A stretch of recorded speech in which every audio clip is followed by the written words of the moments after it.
вазорати маориф ва илми Тоҷикистон дар якҷоягӣ бо дигар мақомоти кишвар кодекси маорифро таҳия кардааст. Қарор аст рӯзҳои наздик ин санад ба баррасӣ вакилони парлумон вогузор шавад. масъулини вазорат аз ин кодекс интизороти зиёд доранд ва мегӯянд он маҷмӯи тамоми қонунҳое ки дар ин бахш то имрӯз амал мекард фаро мегирад.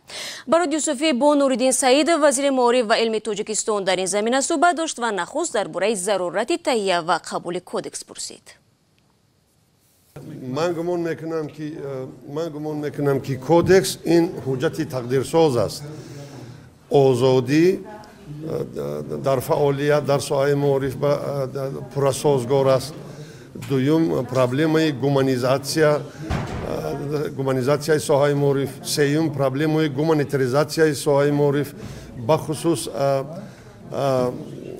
در رشته‌های ریاضی و طبیعی بیشتر دقت داده می شود. من گمان میکنم که صفت تحصیلات در همه زینه‌ها، در زینه‌های تحصیلاتی تا مکتبی، در زینه تحصیلات مکتبی، در زینه ابتدایی، میانه و عالی کسبی و بعد دیپلمی، صفت تحصیلات، صفت تیار کردن کادر وابسته به همین کودکس خیلی بالا می رود. ما امید داریم از این. سوال دیگری برای یوسفی از نوریددین سعید این بود که تا کجا کودکس در بخش معارف دیگرگونی وارد میکند؟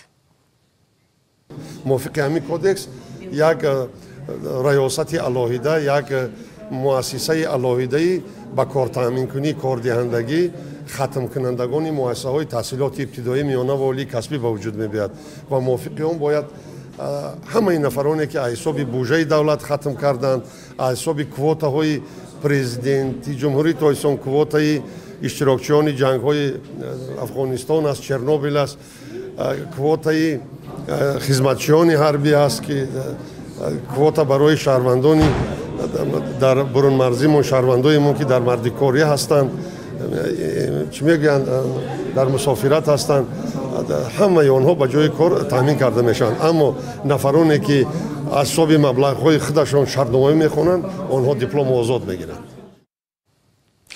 وزیر معارف علم و توجیکستان بود که درباره کودکس معارف صحبت نمود.